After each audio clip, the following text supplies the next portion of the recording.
నిజంగా మీరు దేవుణ్ణి ప్రేమిస్తున్నారా? నేను దేవుణ్ణి ప్రేమిస్తున్నాను అనే భ్రమలో ఉంటున్నారా? ఈ వీడియోని చివరి వరకు చూడండి. మీకే ఒక క్లారిటీ వచ్చేస్తుంది.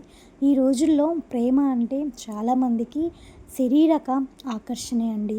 దేవుని విషయంలో కూడా మనం అదే తప్పును చేస్తున్నాము.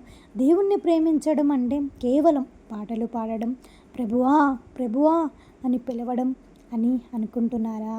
దేవుని కంటే మీ శారీరక కోరికలకి ఎక్కువ ప్రాధాన్యత ఇస్తూ మళ్ళీ దేవుణ్ణి ప్రేమిస్తున్నాను అని చెప్పుకోవడం అబద్ధమే కదండి. దేవుని వాక్యం సెలవిస్తుంది కదా, నా ఆజ్ఞలు గైకొని వాడే నన్ను ప్రేమించువాడు అని. నిజంగా దేవుణ్ణి ప్రేమించే వ్యక్తి తన ఇష్టం వచ్చినట్లు బ్రతకడండి. దేవుని చిత్తానికి లోబడతాడు. దేవుని కోసం ఒక్క త్యాగం కూడా చేయలేనప్పుడు మీ ప్రేమలో నిజాయితీ ఎక్కడుందండి? నిజమైన ప్రేమకు నిరూపణ మీ భక్తి కాదండి, మీ మార్పు. అది మీ శరీరానికి కాదు, మీ ఆత్మను మారుస్తుంది. మిమ్మల్ని పాపాల నుంచి దూరంగా, నీతికి దగ్గరగా నడిపిస్తుంది.